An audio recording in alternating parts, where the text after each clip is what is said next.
فاسألوا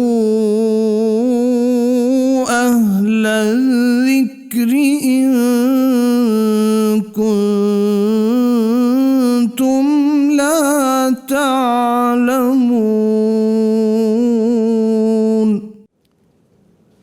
بسم اللہ الرحمن الرحیم۔ السلام علیکم جی۔ پروگرام فتویٰ آن کرنٹ ایشوز میں آپ کو خوش آمدید کہتے ہیں۔ میں ہوں آپ کا میزبان ارسلان اعظم۔ فرمان مصطفیٰ صلی اللہ علیہ وآلہ وسلم ہے کہ لوگوں میں بہتر وہ ہے جو خیر بانٹتا ہے، آسانی بانٹتا ہے، اور کہا بھی جاتا ہے کہ دلوں میں زندہ بھی وہی رہتا ہے جو خیر بانٹتا ہے اور آسانی بانٹتا ہے۔ آپ بھی اگر دلوں میں زندہ رہنا چاہتے ہیں تو اپنی انفرادی کوششیں کیا کریں اور اپنی ذمہ داریاں محسوس کریں اور خیر بانٹیں، اور خیر بھی وہی بانٹتا ہے جو دیندار ہوتا ہے، جسے اللہ کا خوف ہوتا ہے۔ تو کوشش کیا کریں کہ جناب خیر بانٹا کریں۔ فتویٰ آن کرنٹ ایشوز کا باقاعدہ طور پہ آغاز کرتے ہیں۔ ہم جو ہے وہ کوشش کرتے ہیں کہ آپ کے مسائل، ہمارے مسائل جو ہیں ان کو ڈسکس کریں، اور کوشش بھی ہوتی ہے کہ کالز پہ جو ہے ہم آپ کو اپنے پروگرام کا حصہ بناتے ہیں۔ نیچے دیے گئے نمبر پر آپ بھی کال کر کے ہمارے پروگرام کا حصہ بن سکتے ہیں۔ جی آج کی جی دو مین سٹوریز ہیں، دو ایشوز ہیں۔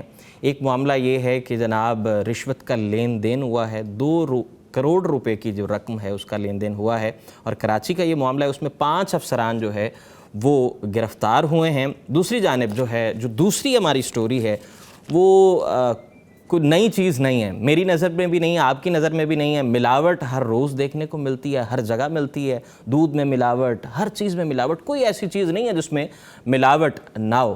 تو جناب ہمارے جو مہمانان ہیں آج کے، جو ہمارے گیسٹ اپیرنس ہے، مفتی عمر صدیق صاحب، جناب شرعی علوم کے استاد ہیں، ملک کے نامور علماء کرام میں آپ کا شمار ہے۔ حضور بہت شکریہ، دامن وقت میں گنجائش نکالی، تشریف لائے۔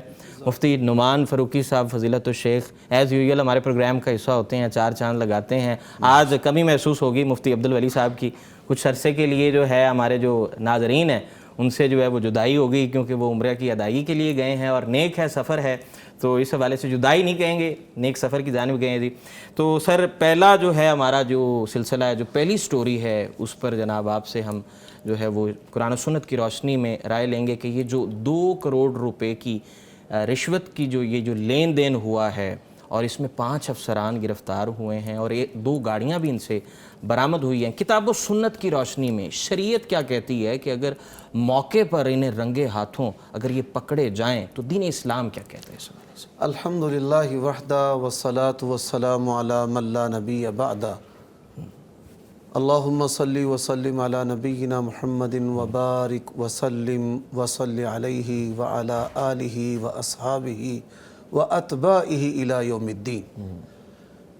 سب سے پہلی بات یہ ہے کہ دین اسلام تمام ادیان میں اس لحاظ سے ممتاز ہے کہ اس نے رزق حلال کمانے اور کھانے کا حکم دیا ہے، اور اللہ نے یہ حکم اپنے تمام انبیاء اور رسول کو دیا ہے۔ تمام عبادات کی قبولیت کے لیے رزق حلال جو ہے وہ دین اسلام میں شرط ہے جی۔ اور جو بڑے بڑے حرام کے ذرائع ہیں، اللہ تعالیٰ اور اس کے رسول صلی اللہ علیہ وآلہ وسلم نے اس سے خبردار کیا ہے، جس میں سود ہے، جوا ہے، اسی طرح رشوت ہے، مہر البغی، جسم فروشی کی کمائی ہے، شراب اور نشہ آور اشیاء کی خرید و فروخت، یہ کمائی ہے۔ اب جو رشوت ہے یہ معاشرے کا ایسا ناسور ہے کہ جو ریاست کی ریٹ قائم نہیں ہونے دیتا۔ جی۔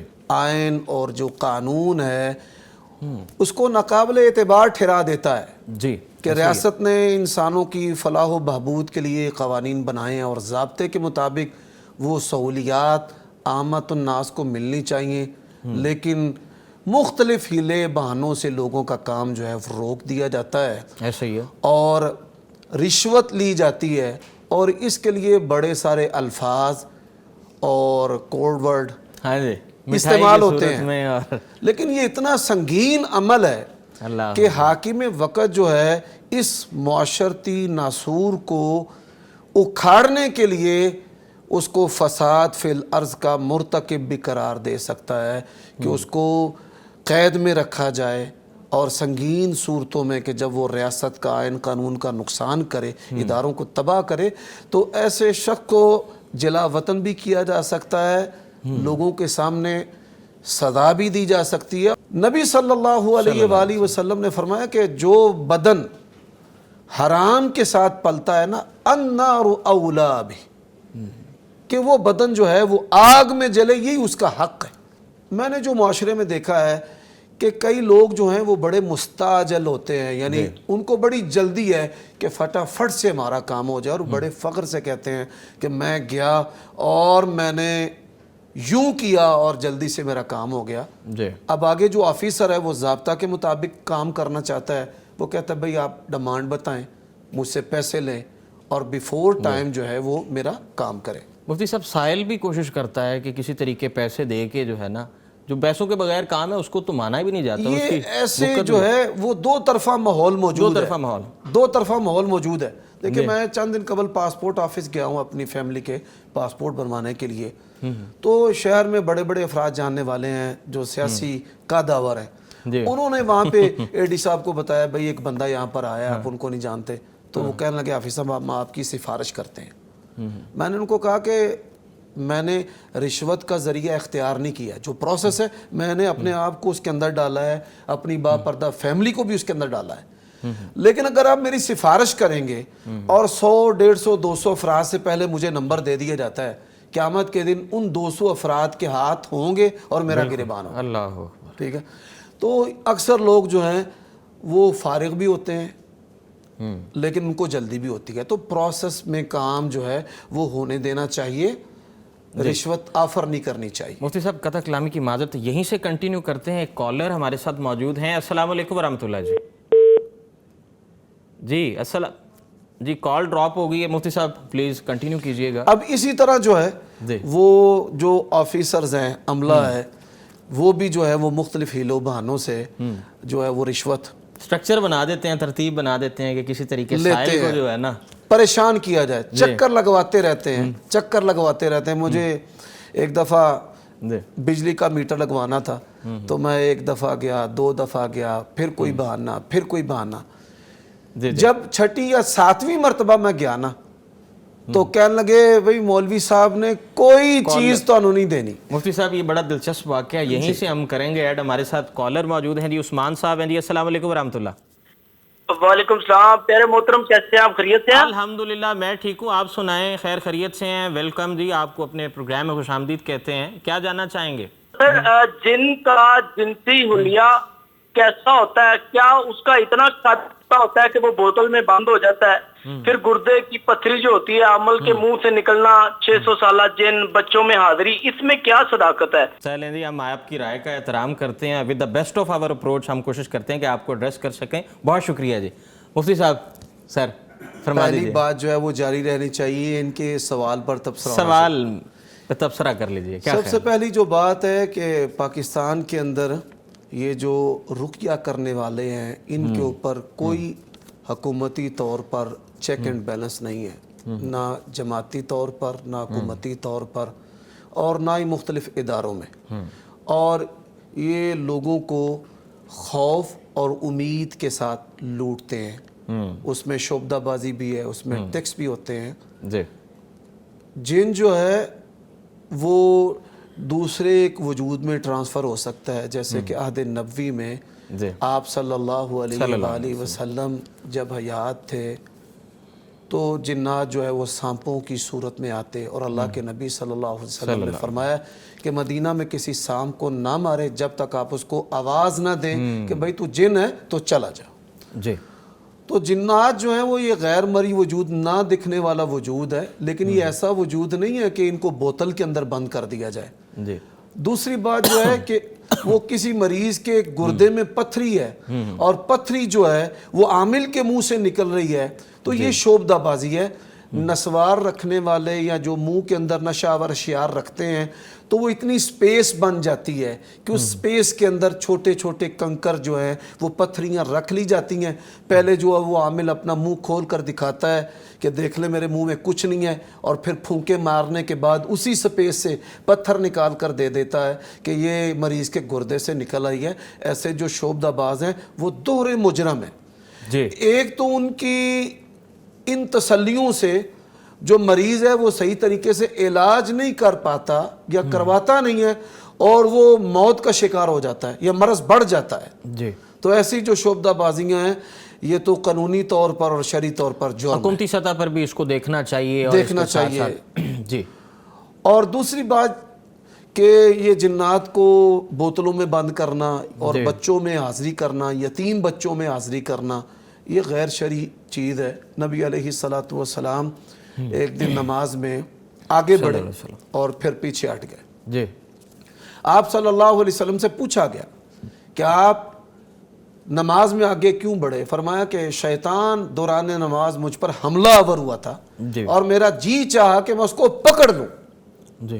لیکن سلیمان علیہ الصلاۃ والسلام کی دعا مجھے یاد آ گئی، رب حب لی ملکا لا ینبغی لأحد من بعدی. تو آپ صلی اللہ علیہ وسلم نے اس کو نہیں پکڑا. اور پھر عہد نبوی کے اندر بھی بیمار تھے، اشیاء گم ہوتی تھی. نبی علیہ الصلاۃ والسلام کے دیے ہوئے تحفے صحابہ کرام سے گم ہو گئے. تو ان بیماریوں کے لیے اور اشیاء کے گمنے کے لیے ان کا ذریعہ کبھی بھی استعمال نہیں کیا گیا. آپ صلی اللہ علیہ وسلم کے بڑے بڑے اجلہ صحابہ کرام کو شہید کیا گیا، قتل کیا گیا. 70 صحابہ کرام کا بڑی بے دردی سے قتل کر دیا گیا.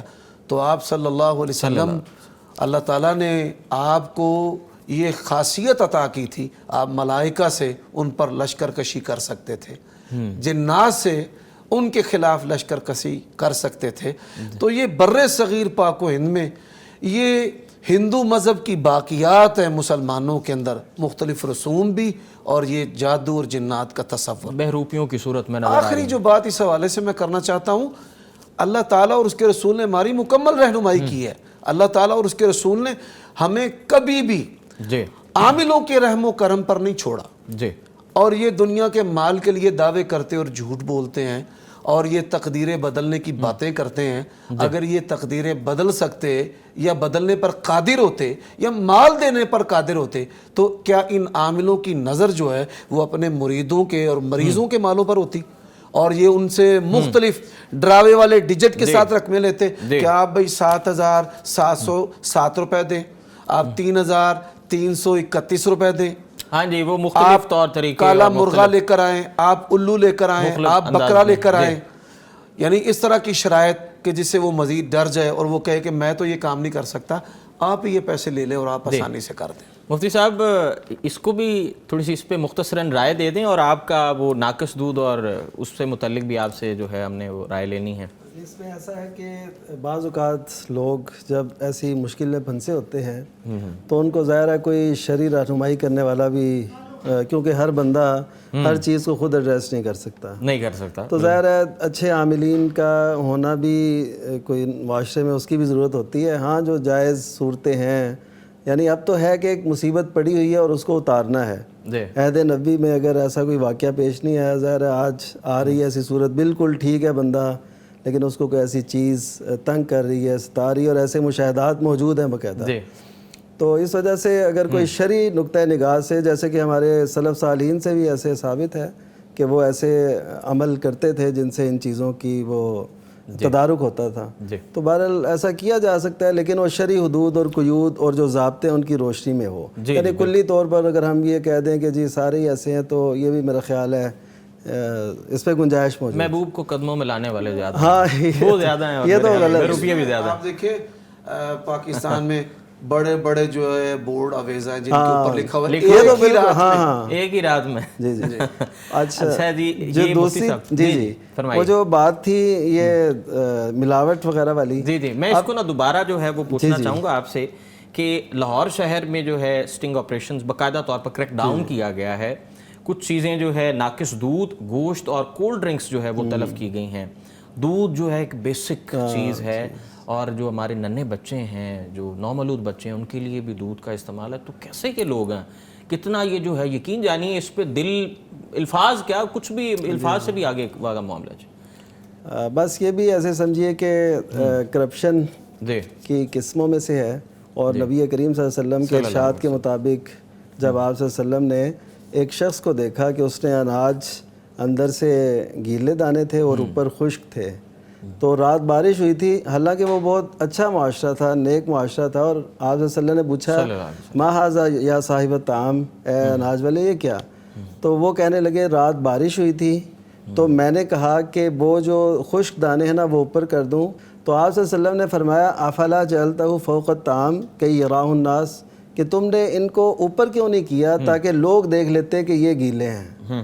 تو یعنی گیلے اور خشک ہونا کوئی اتنی بڑی ملاوٹ نہیں ہے، نہ کوئی اتنا بڑا کوئی چھپایا جا رہا ہے، لیکن نبی کریم صلی اللہ علیہ وسلم نے اس بات کی طرف فرمایا اشارہ، اور ساتھ ہی فرمایا کہ من غش فلیس منا، کہ جس نے ہمیں دھوکہ دیا۔ اس میں عموماً لوگ یہ مانا کرتے ہیں کہ جس سے ملاوٹ کی، ملاوٹ تو ایک جزئی ہے نا، دھوکہ ہے ایک جامع لفظ ہے جس میں سب کچھ آ جاتا ہے، اس میں ملاوٹ بھی آتی ہے، اس میں دھوکہ بھی آتا ہے، اس میں حق تلفی بھی آتی ہے، اس میں ناقص تول، ناقص اشیاء کا استعمال، یہ سب کچھ اس میں آ جاتا ہے، بڑا جامع لفظ ہے۔ وہ ہم میں سے نہیں ہے، اس کا مطلب یہ ہے کہ وہ مسلمانوں کے طرز عمل پہ نہیں ہے۔ مسلمان ایسا نہیں ہوتا، مسلمان وہ ہوتا ہے جس سے دوسرے مسلمان محفوظ ہوں۔ اب دیکھیے جہاں تک ملاوٹ کا تعلق تھا وہ تو بہت پیچھے رہ گئی کہ دودھ میں پانی ملا لیا، اب تو صورتحال یہ ہے کہ کیمیکلز اور پتہ نہیں کیا کیا ملا کے دودھ کے نام پہ زہر پلایا جا رہا ہے۔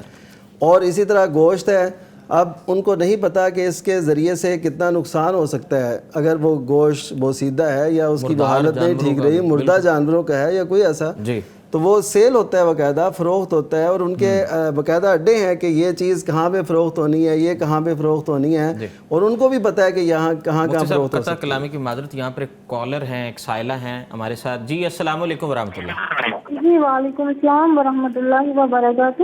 جی کیسی ہیں میری بہن، آپ ٹھیک ہیں، خیر خیریت سے ہیں؟ ہاں جی الحمدللہ ٹھیک ہوں۔ جی فرمائیے کیا پوچھنا چاہیں؟ جی وہ نا میرا بیٹا بیمار ہے تو میں نا صلاۃ حاجت پڑھتی ہوں، تو میں مولانا صاحب سے یہ پوچھنا چاہتی ہوں کہ میں روزانہ بیس پہ صلاۃ حاجت پڑھتی رہوں یا کبھی کبھی چھوڑ دیا کروں؟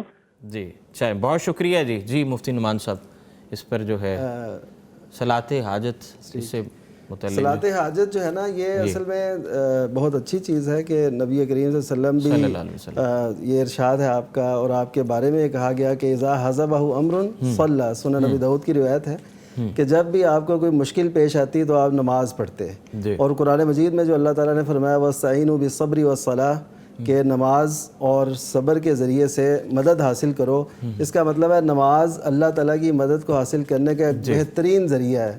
تو صلاۃ حاجت پڑھنی اس نیت سے کہ اللہ تعالیٰ بچے کو صحت دے، عافیت میں رکھے، تو یہ ٹھیک ہے۔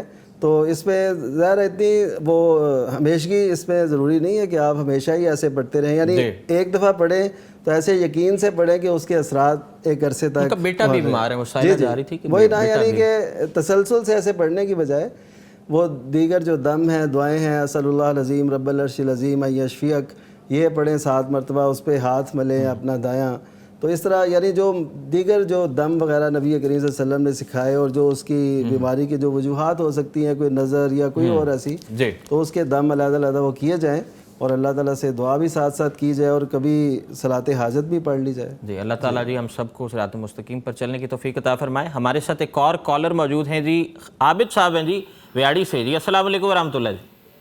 وعلیکم السلام رحمۃ اللہ۔ کیا حال ہیں جی، کیسے مزاج ہیں، خیر خیریت سے ہیں عابد صاحب؟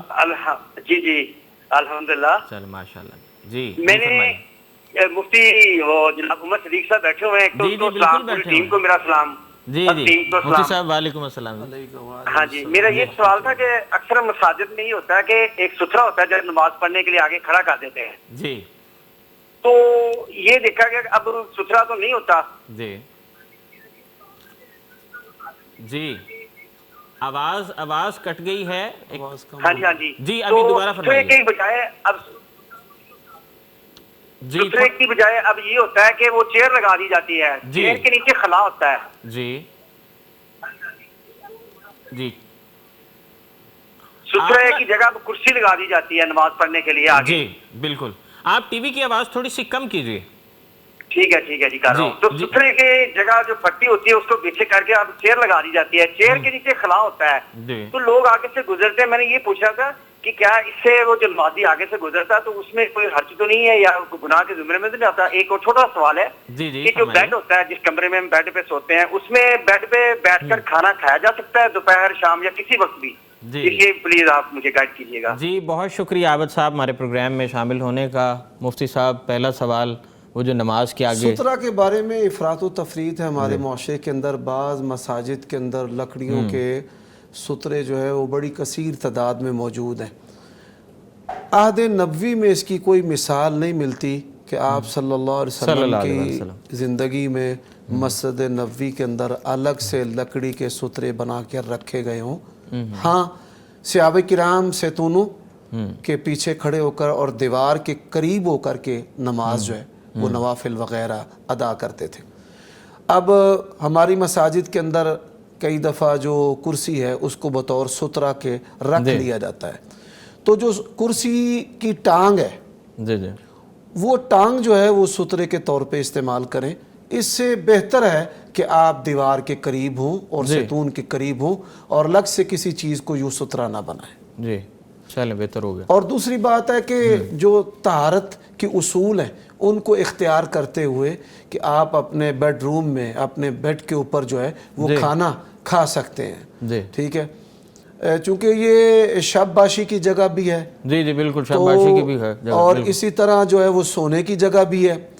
اور جب آپ وہاں پر کھانا کھائیں گے تو حشرات الارض اس کی خوشبو سے آئیں گے. بالکل ایسا. آپ صلی اللہ علیہ وسلم نے ہمیں ترغیب دی ہے کہ آپ سونے سے پہلے اپنے ہاتھوں کو اور اسی طرح جسم کو یعنی کلی وغیرہ انسان کر لے کہ کھانے کی خوشبو سے حشرات الارض جو ہے وہ اس پر چر نہ دوڑیں, بستر پر نہ آ جائیں, اس کے لیے تکلیف کا باعث نہ ہو یا اس کو ایذا نہ دیں. تو جب اس کی تسلی وہ کر لے, پاکیزگی طہارت کی تسلی, تو جائز ہے اس کے اوپر جو ہے وہ سفرہ بچھائے, کپڑا بچھا کر تو کھانا کھایا جا سکتا ہے. چلیں جی ہم پر امید ہیں کہ یہ جو ہمارے سائل نے سوال پوچھا ہے یہ ان تک اس کا جو ہے وہ جواب پہنچ چکا ہے. یہاں پر وقت ہوا ہے جی ایک بریک کا. بریک کے بعد آ کے انشاءاللہ یہیں سے کنٹینیو کرتے ہیں. فاسألوا أهل الذكر إن كنتم لا تعلمون فاسألوا أهل الذكر إن كنتم لا تعلمون.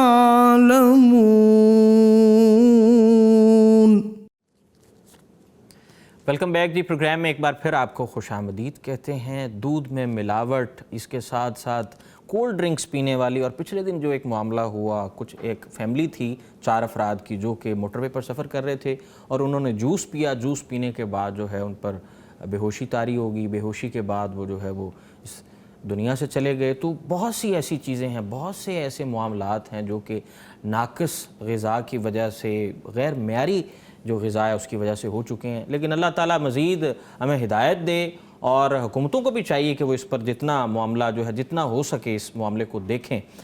قاری نعمان صاحب, مفتی صاحب یہ فرما دیں کہ یہ جو معاملہ ہوا ہے, یہ جو بوتلیں پکڑی گئی ہیں, اس کے علاوہ دودھ والا جو ایلیمنٹ ہے اور جو مردار گوشت ہے, اس پر ذرا روشنی مزید فرما دیں کہ یہ دین اسلام جو ہے کیا فرماتا ہے اس چیز کو لے کر. جیسے میں عرض کر رہا تھا کہ ایک تو ہے نا ملاوٹ کرنا, ایک ہے کوئی اور چیز اس نام سے سیل کرنا, اس کیمیکلز اور پتہ نہیں کیا کیا وہ دودھ ملاتا ہوا دکھایا جاتا ہے دودھ بناتے ہوئے جو, تو اس سے پھر جو انسانی صحت پہ اثرات ہوتے ہیں مرتب. قرآن مجید میں تو کہا گیا کہ لبنن خالصا سائغا للشاربین, کہ یہ آسانی سے اتر جانے والا ہے اور وہ پی کے راحت ملتی ہے جو خالص دودھ. اور یہ ان کے بالکل برعکس ہے, یعنی نقصان طبیعت پہ, گردے خراب ہوتے ہیں, نوجوان بیچارے ابھی بالکل ابتدائی عمر میں ہیں اور وہ نئی جنریشنز جو ہے. ہاں جی ہاں جی, اس میں تو برکت کی دعا کا کہا گیا اس کے اللہ تعالیٰ اس پہ برکت دے. تو یہ دودھ جو ہم پی رہے ہیں یہ کیمیکلز ہیں. اور اسی طرح جو ملاوٹ ہم کرتے ہیں, جیسے مرچوں کے عوض کچھ اور چیزیں اس میں مکس کر کے سیل کی جاتی ہیں, یہ سارے ایسے جرائم ہیں جو ملاوٹ, دھوکہ دہی تو ایک علیحدہ ہے. مسلمانوں کے ہاں اس کا تصور بھی نہیں ہو سکتا کہ مسلمان کسی کو نقصان پہنچائے اور ایسا جو اس کی زندگی پر ایسے برے اثرات مرتب کرے. نبی کریم صلی اللہ علیہ وسلم نے تو اس حوالے سے مسلمانوں کو اتنا محتاط کیا کہ اپنی زبان سے, اپنے ہاتھ سے دوسرے مسلمان محفوظ رہیں. ایک زخم لگانا بھی انہیں منع کیا گیا. لیکن اب یہ ہے کہ زندگیاں لوگ داؤ پہ لگا دیتے ہیں اور ایسے فراڈ اور ایسے دھوکے اور ایسا کچھ کرتے ہیں, تو یہ جرم کی نوعیت بہت زیادہ بڑھ جاتی ہے. اس وجہ سے اگر یہ فوڈ اتھارٹی جو یہاں پہ قائم ہوئی, اس کو اگر بڑھایا جائے, اس کو اس پہ بھی چیک بیلنس رکھا جائے کہ ٹھیک طریقے سے, جی تو امید ہے کہ یہ جو ہمارے ہاں یہ ملاوٹ, دھوکہ دہی, ایسے سارے امور ہیں, یہ ایسا ایسا اس معاشرے سے ختم ہوں گے. جی انشاءاللہ جی, ہم امید کرتے ہیں. یہاں پر جی لائیو کالر ہمارے ساتھ موجود ہیں. السلام علیکم ورحمۃ اللہ. وعلیکم السلام سر. کیسے مزاج ہیں, کہاں سے؟ جی حسن بات کر رہا ہوں, میں راول پنڈی سے. جی حسن صاحب ویلکم جی, پروگرام میں آپ کو خوش آمدید کہتے ہیں. جی فرمائیے, کیا جاننا چاہیں گے؟ سر نے ایک پروگرام کے شروع میں ایک بات کی تھی رشوت کے ریلیٹڈ. جی تو مولانا صاحب سے میرا ایک بڑا ہی ضروری سوال یہ ہے کہ آج کل کے اس نفسا نفسی دور میں کوئی کام رشوت کے بغیر ہو ہی نہیں رہا. بالکل ایسا ہی ہے. اس چیز سے کس طرح ہمیں بچا جائے؟ ٹھیک ہے, یہ مطلب ہر جگہ پہ ہمیں رشوت نظر آ رہی ہے, ہر جگہ پہ ہمیں کوئی نہ کوئی کسی نہ کسی صورت میں ہمیں کچھ نہ کچھ لینا دینا پڑ جاتا ہے. ایسا ہی ہے, آپ یہ جاننا چاہ رہے ہیں؟ جی بہت شکریہ. جی مفتی صاحبان, آپ سے درخواست ہے کہ اس پر اپنا جو ہے وہ موقف بیان کریں. سب سے پہلی جو بات ہے جی کہ رشوت کے جواز کا فتویٰ تو نہیں دیا جا سکتا کہ جو اسلامی اسکالر ہے, مفتی ہے, وہ آپ کو یہ فتویٰ دے دے جی سود جائز ہے, جوا جائز ہے اور رشوت جو ہے جائز ہے. ایسا کبھی نہیں ہو سکتا ابداً. یہ دنیا جو ہے یہ دارالامتحان ہے اور اس عمل میں بھی امتحان ہے. اور آپ عارضی فائدے کے لیے یا دنیاوی فائدے کے لیے رشوت دیں, ملازمت حاصل کریں اور فائدے حاصل کریں, ہم تو آپ کو یہ فتویٰ نہیں دیتے. اب یہ رہی یہ بات کہ اس لینے دینے کے عمل میں دینے والا اور لینے والا کتنا مجبور اور کتنا قصوروار ہے, یہ ہم نہیں جانتے, یہ اللہ تعالیٰ جانتے ہیں. مفتی صاحب کیا ٹیک ہے, آپ کا ٹیک ہے اس پہ بتائیں, فرمائیں. اس میں ایسا ہے کہ رشوت اس اصل میں رسی کو کہتے ہیں جس سے نا کنویں سے ڈول نکالا جاتا ہے, کھینچا جاتا ہے. اب دو باہر ہوں تو دونوں کی خواہش ہوگی یہ میری طرف آ جائے, میری طرف آ جائے. اصل میں یہ ہے کہ اگر آپ کسی کی حق تلفی نہیں کر رہے, آپ کا سٹیٹس معیار وہ ہے جو متعلقہ ادارے کو مطلوب ہے, اور آپ کسی اچھے پڑھ کے آئے ہیں اور آپ اس کے قابل ہیں, صلاحیت رکھتے ہیں. اب اگر آپ کا کام رشوت کے بغیر نہیں ہو رہا ہے اس معاشرے میں جس میں ہم جی رہے ہیں, دیکھیے معاشرے کا بھی فرق ہوتا ہے. اب ہم اس عہد میں نہیں ہیں جو بہت پاکیزہ معاشرہ تھا. اب ہر ایک دیکھیں وہ کوئی اسے مٹھائی کا نام دیتا ہے. آپ دیکھ لیں اگر آپ محکمے سے پاس ہو کے آگے ہیں تو آپ کے دوست آپ سے کہتے ہیں یار کچھ کھلاؤ. اب یہ سب کچھ جو کھلانا ہے شروع سے لے کر آخر تک, یہ تقریباً معاشرے میں ایسا رچ بس گیا ہے. اب اس کی پھر صورت علماء نے یہ نکالی ہے دور حاضر کے جو یعنی اس کو دیکھتے ہیں, انہوں نے یہ کہا کہ اگر تو کوئی شخص معیار پہ پورا اترتا ہے, کسی کی حق تلفی نہیں کر رہا, تو اس کو اگر مجبوراً پیسے دینے پڑتے ہیں تو وہ مجرم نہیں ہے. مجرم وہ ہوگا جو لے رہا ہے, وہ محکمہ ہو, وہ فرد ہو, وہ مجرم ہوگا. دوسری طرف سے وہ مجرم نہیں ہوگا کیونکہ وہ کسی کی حق تلفی نہیں کر رہا اور وہ اس کا کیلیبر ہے. اچھا مفتی صاحب, اطمینان بھی نہیں ملتا جب تک ہم 4 پیسے نہ دے لیں, جب تک ہم کوئی چیز نہ دے لیں, کچھ ایک ٹوکن آف اپریسیشن نہ دے دیں, ہم کو اطمینان نہیں ہوتا جو جس کا کام ہے. ہاں وہ جی جیسے ایک بکنگ کروائی جاتی ہے یا بیانہ دیا جاتا ہے کہ بندہ کہتا ہے اب کام ہو جائے گا. بہرحال دلی اطمینان تو اس پہ ہی ہونا چاہیے کہ ہم کچھ نہ دیں, اور کوئی اگر دے بھی رہا ہے اس مجبوری پہ جو میں نے شرائط بتائی ہیں اور یہ علماء نے باقاعدہ لکھا ہے, تو اس پہ اگر کوئی ایسا کر بھی رہا ہے تو اس کو پھر توبہ بھی کرنی چاہیے اللہ تعالیٰ سے کہ میں نے نہ چاہتے ہوئے ایسے کیا ہے, تو میں استغفار بھی کرتا ہوں. اللہ تعالیٰ ہدایت فرمائے جی, سب کو ہدایت فرمائے. یہاں پر ایک کالر ہیں جی. السلام علیکم ورحمۃ اللہ. جی وعلیکم السلام. کیسے ہیں فیاض احمد صاحب, خیر خیریت سے ہیں آپ؟ شکر الحمدللہ جناب. ماشاء اللہ جی, اللہ تعالیٰ یوں ہی ہنستا بستا رکھے آپ کو. جی فرمائے, کیا جاننا چاہیں گے؟ آواز ٹی وی کی آواز تھوڑی سی کم کر دیں. الحمدللہ ٹھیک ہے جناب. ٹی وی بلکہ بند کر دیں آپ. میرا سوال ہی جاننا چاہتے ہیں, موسم خراب ہو جی جی ہماری سب کالر موسم خراب ہو تو نماز گھر پڑھ لینی چاہیے. جی موسم خراب ہو تو نماز پڑھ لینی چاہیے, گھر میں نماز. جی ٹھیک ہے, ٹھیک ہے جی ان جی کا جی سوال پورا جی جی جی مفتی نعمان صاحب، موسم خراب ہو تو کیا گھر میں نماز پڑھ لینی چاہیے؟ جی یہ تو نبی کریم صلی اللہ علیہ وسلم کے عہد سے واضح طور پہ ثابت ہے، حدیث کی کتابوں میں تقریباً تمام میں یہ روایت موجود ہے کہ جب بارش ہوتی تو یہ اعلان کر دیا جاتا الا صلوا فی الرحال، یعنی حی علی الصلاۃ حی علی الفلاح کہنے کے بعد یہ بھی کہہ دیا جاتا ساتھ. کئی حدیث میں آتا ہے کہ بعد میں کہا جاتا تھا.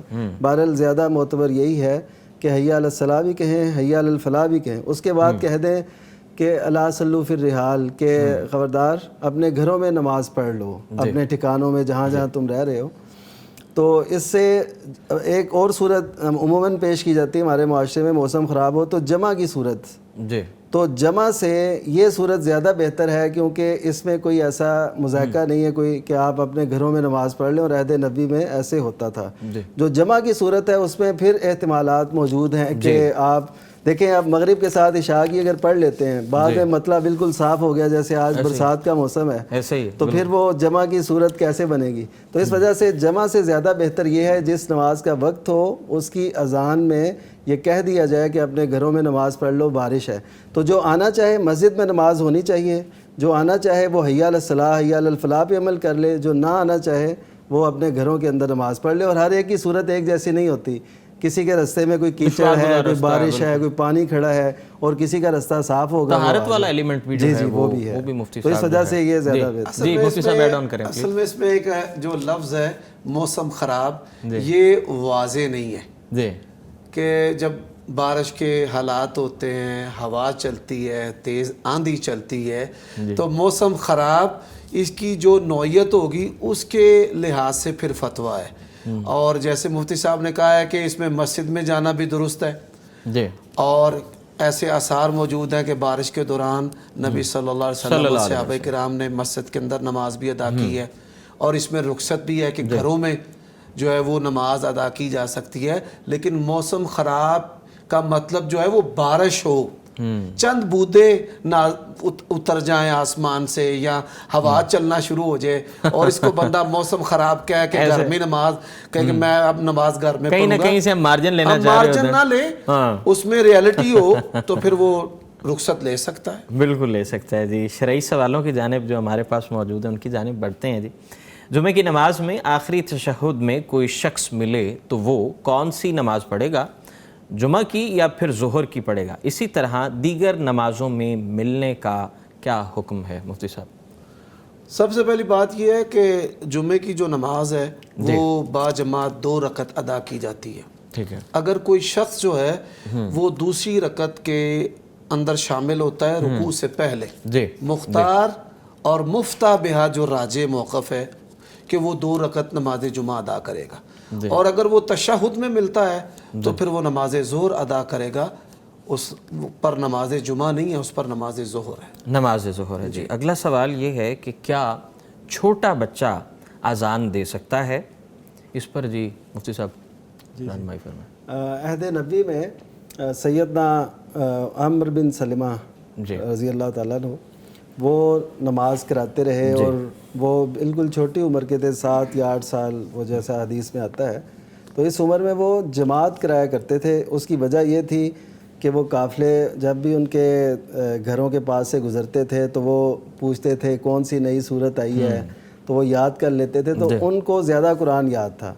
تو جب ایک چھوٹا بچہ اس عمر کا وہ نماز کروا سکتا ہے تو پھر اذان بھی لولا دے سکتا ہے. یعنی کہ اپریسیشن ہونا ضروری ہے. اگر بچے دین کی طرف آتے ہیں، ہم دنیاوی تعلیم کو لے کر بہت زیادہ اپریسیشن دیتے ہیں، تو بچے جب دین کی طرف آئیں تب بھی ہمیں چاہیے کہ ہم چھوٹی چھوٹی جو ہے وہ موٹیویشن کی صورت میں ہم بچوں کو، اور ان کو ابھی سے ذوق پیدا ہوگا تو دینی ذوق بھی ایسے ہی اجاگر ہوتا ہے. اور میں نے خود دیکھا کہ جب کوئی بچہ مسجد میں اذان دے رہا ہو نا تو آس پاس کے بچے سارے تبصرے کرتے ہوں، یار یہ دیکھو. اسی طرح ہو سکتا ہے ان کا مسجد سے ایک تعلق بن جائے. بالکل جی. اللہ تعالیٰ جی سب بچوں میں، ہم سب میں جو ہے وہ دینی ذوق اجاگر فرمائے. جی ایک اور سوال ہے جی کہ یہ بیسیکلی آج کل نا مفتی صاحب بچے بڑے بہت سے ایسے لوگ ہیں، دین سے دوری بھی ہے، ٹھیک ہے، تو دین سے دوری کی وجہ سے نا جب والدہ والد اگر نماز کی جانب کہتے ہیں، اذان ہوتی ہے یا صبح کے وقت اٹھاتے ہیں تو بچے بدتمیزی کرتے ہیں. تو ایک سائلہ ہے، انہوں نے پوچھا ہے کہ بیٹے کو نماز کے لیے کہتی ہوں تو بدتمیزی کرتا ہے، تو کیا اس وجہ سے میں اس سے نماز کا نہ کہوں؟ اس پر روشنی فرمائیں۔ دیکھیں سب سے پہلی جو چیز ہے، ہمارے جو والدین ہیں ان کا جو سلوک بچوں کے ساتھ ہے وہ بادشاہوں کی طرح ہے کہ حکم دیتے ہیں کرو۔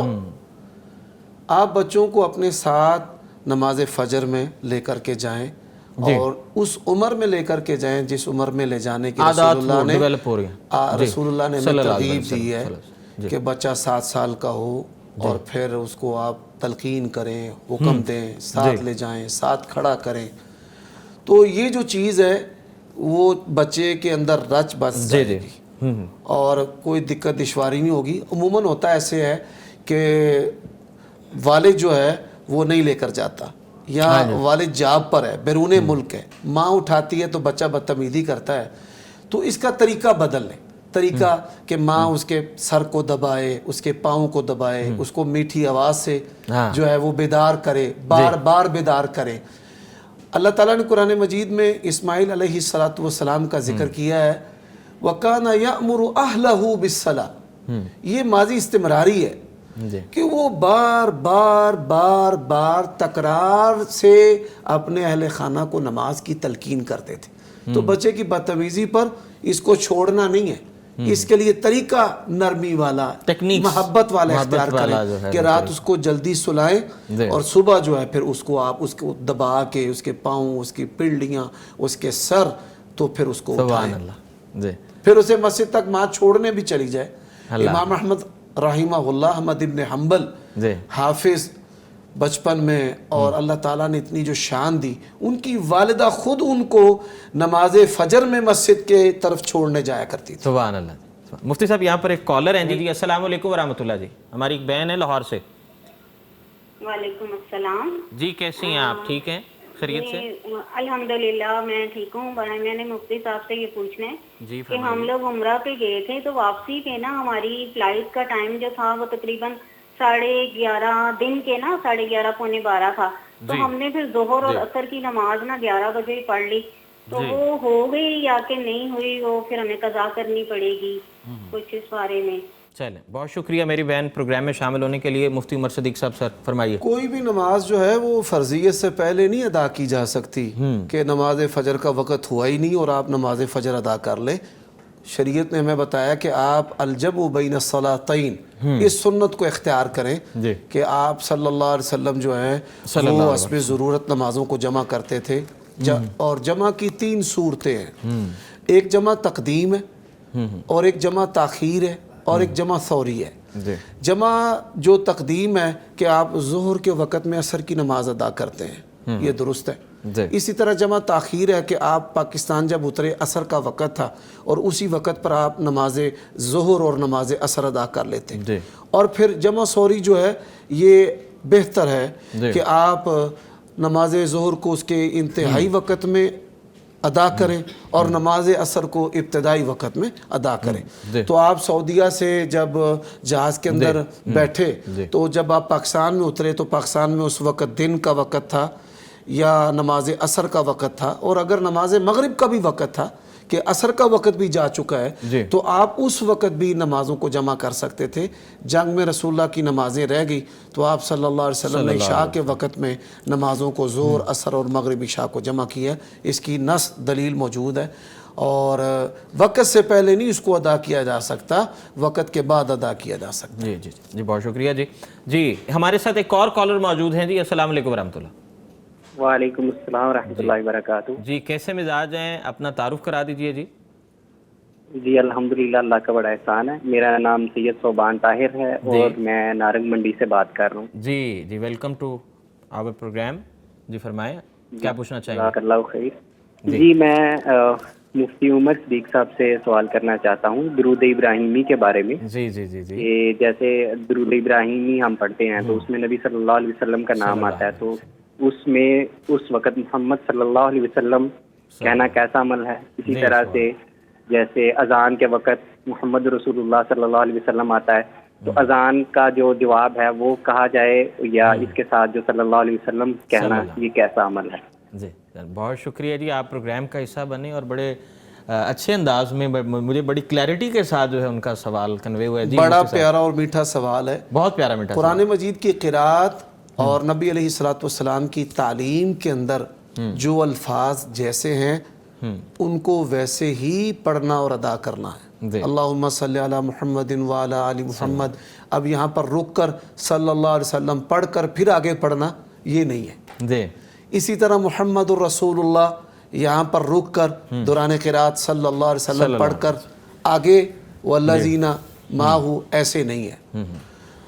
جو مؤذن ہے وہ بھی نبی علیہ الصلوۃ والسلام کی اس تعلیم کو اس کے اصل پر ہی قائم اور برقرار رکھے گا. جو سامع ہے سننے والا, نبی علیہ الصلوۃ والسلام نے فرمایا کہ اذا سمعتم المؤذن فقولوا مثل ما یقول. یہ نہیں کہا کہ وہ محمد رسول اللہ کہے اور تم درود پڑھو. آپ نے فرمایا جو وہ کہے وہ کہو, اور پھر ثم صلوا علیہ, ثم تراخی کے لیے آتا ہے کہ پھر ان کلمات کی ادائیگی کے بعد, اذان کے بعد مجھ پر درود پڑھو. لا الہ الا اللہ جب مؤذن آخر میں کہتا ہے تو اس کے بعد کہنا چاہیے اللہم صلی علی محمد وعلی آل محمد. اللہ تعالیٰ جی ہم سب کو کثرت سے درود پڑھنے کی توفیق عطا فرمائے, ذکر و اذکار کرنے کی ہمیں اللہ تبارک و تعالیٰ جو ہے توفیق عطا فرمائے. شرعی سوال جو ہیں وہ ساتھ پیرلل ہونے چاہیے. مفتی صاحب اگلا سوال ایک سائلہ ہیں, وہ پوچھ رہی ہیں کہ رشتوں میں بعض لوگ ستارہ میچ کرنے کا کہتے ہیں, شرعاً اس کا کیا حکم ہے مفتی نعمان صاحب؟ اس میں یہ کہا جاتا ہے عموماً کہ اس کے نام کے حروف کون سے ہیں. ہاں جی, ایسا ہی کچھ آغاز میں, تاریخ پیدائش کیا ہے, تاریخ نام کیا ہے. جی جی, اور پھر اس کو وہ جو یہ ہمارے ستاروں کا بنایا گیا, جی ستاروں کا, جی جی جی ان کے ساتھ وہ میچ کرتے ہیں اور پھر بتاتے ہیں جی یہ ٹھیک ہے. تو ایسے سوال ہم سے بھی بعض اوقات ہو جاتے ہیں کہ جی آپ ستارہ میچ کر لیتے ہیں ایسا کوئی. تو حقیقت یہ ہے کہ وہ اقبال کی زبان میں اگر جواب دوں تو وہ کہتے ہیں کہ ستارہ کیا میری تقدیر کی خبر دے گا, وہ خود بیچارہ فراخی افلاک میں ہے خار و زبوں. یعنی جس کو خود وہ لٹکا ہوا ہے اس سے میری تقدیر کی کیا خبر دے گا. تو حقیقت یہ ہے کہ یہ ستاروں اور ان میں جانا اور ان کی تصدیق کرنا, ایون ہے کہ میں کہوں گا کہ وہ صفحہ ہی کھول کے دیکھنا جس پہ لکھا ہوتا ہے کہ آپ کا یہ ہفتہ کیسا گزرے گا, یہ سب اتنے بڑے جرم ہے کہ نبی کریم صلی اللہ علیہ وسلم نے فرمایا من اتی عرافا وصدقہ, کہ جو کوئی عراف کے پاس ہے اور اس کی تصدیق کی تو فقط کفر بما انزل علی محمد, تو اس نے اس چیز کا انکار کیا جو محمد کریم صلی اللہ علیہ وسلم پہ نازل ہوئی. یعنی اس کا مطلب ہے کہ آپ نے ستاروں کی تصدیق کر دی اور جو نبی کریم صلی اللہ علیہ وسلم پہ اترا تھا اس کی تکذیب کر دی. تو یہ میچ کرنا یا اس طرف جانا یہ بالکل نہیں ہے.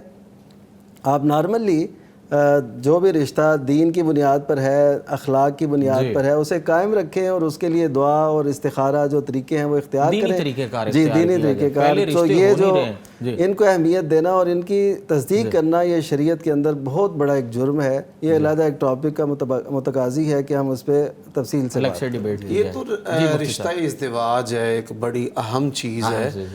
یہ بارشیں ہوتی ہیں پورا سال, تو نبی علیہ الصلوۃ والسلام نے فرمایا کہ بندہ جو ہے وہ صبح مومن اور رات کافر, اور رات مومن اور صبح کافر. اب دیکھیں وہ کفر کا مرتکب کس وجہ سے ہے کہ وہ ایک دفعہ ہونے والی جو بارش ہے اس کے بارے میں یہ نظریہ رکھتا ہے کہ مطرنا بنوع قضا و قضا, ستاروں میں ستارے داخل ہوئے اور فلاں ستارے کی وجہ سے یہ بارشیں ہوئی ہیں, تو وہ جو ہے وہ کفر کا مرتکب ہے. تو یہ تمام تصورات اسلام کی جو بنیادی تعلیمات اور اسلام کا جو بنیادی عقیدہ توحید ہے, اور پھر عقیدہ توحید کے ساتھ جڑا ہوا قضاء و قدر ہے, یہ اسی کے منافی ہے. تو یہ جو اس کو بطور لوگوں نے بزنس بھی کنسیڈر کیا ہے, ایسٹرالوجر ہیں وہ ہاتھ دیکھنے والے, تو مفتی صاحب اس پر کیا ٹیک ہے؟ دیکھیں اللہ تعالیٰ نے قرآن مجید میں یہ بات بیان کی ہے, تتجافى جنوبهم عن المضاجع يدعون ربهم خوفا وطمعا. یہ خوف اور امید جو ہے ان دو چیزوں کی بنیاد پر اللہ تعالیٰ کی بندگی ہوتی ہے کہ ہمیں اللہ کا خوف ہے, اس کی پکڑ کا, اس کے عذاب کا, وہ جبار ہے, قہار ہے, اور وہ بڑا سری حساب میں ہے, عذاب میں ہے, عقاب میں ہے, اور پھر امید ہے اس کی رحمت کی, رضا کی, دعاؤں کی قبولیت کی.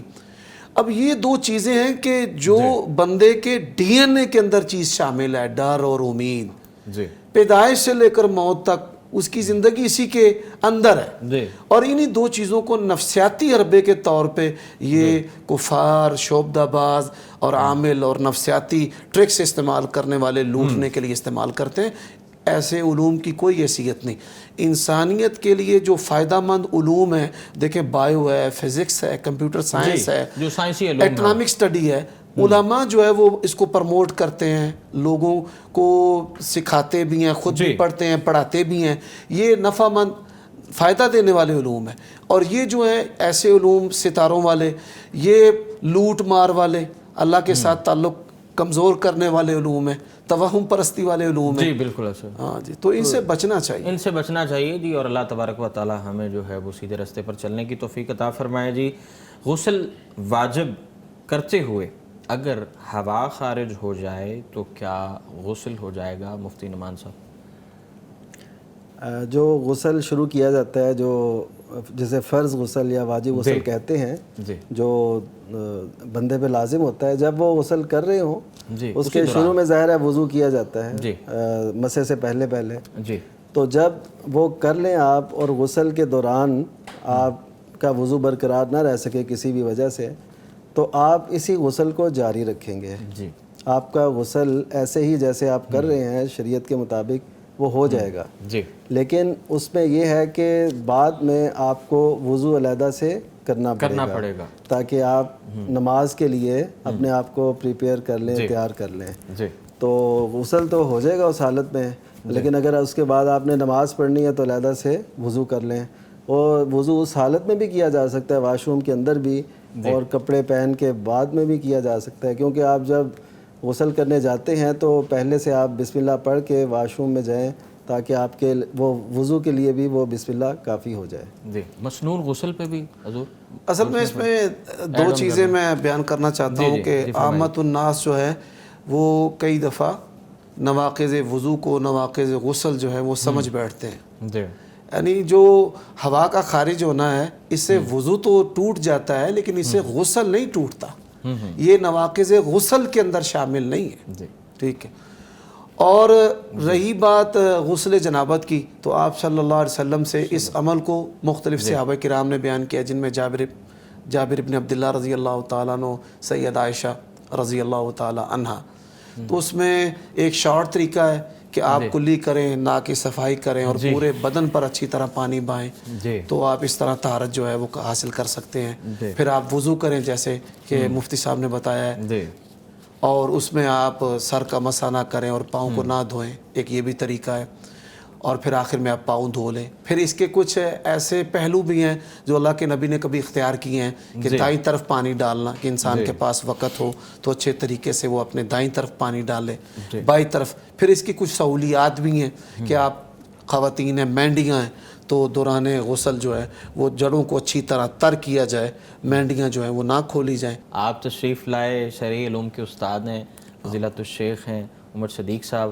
دامن وقت میں گنجائش نکالنے کا بہت شکریہ. ایز یوزول جو ہے ہمارے ساتھ جو ہے نعمان فاروقی صاحب ہیں. مفتی عبدالولی جو ہے آج کل عمرے پہ ہیں، تو ان کی بھی جو ہے ناظرین دیکھنے والوں کو یاد آتی رہے گی، کیونکہ وہ ہفتے بعد ہمیں دوبارہ پھر سے جوائن کریں گے. پیر اور جمعرات کی شب جو ہے یہ ہمارا پروگرام ہوتا ہے، اور اس پروگرام کو یہ جو ان ڈیز میں ہم لوگ ایگزیکیوٹ کرتے ہیں اس کی وجہ یہ ہے کہ ان دنوں میں روزہ رکھنے کی جو ہے وہ فضیلت بہت زیادہ ہے. اور ہم آپ کو اپنے پروگرام میں شامل کرنے کے لیے نیچے دیے گئے نمبرز جو ہے وہ اسکرین پر چلاتے ہیں تاکہ آپ بھی ہمارے پروگرام کا حصہ بن سکیں. اپنے شرعی، سماجی جو ہے معاشرتی جو بھی سوال ہیں آپ ہمارے اس پروگرام میں کر سکتے ہیں. یہاں پر ہمارے پروگرام کا وقت ختم ہو چکا ہے. انشاءاللہ دوبارہ پھر ملاقات ہوگی. مجھے، میری ٹیم کو اور ہمارے یہ نامور مفتیان کرام کو دیجیے اجازت. اللہ نے کے بعد فاسألوا أهل الذكر إن كنتم لا تعلمون.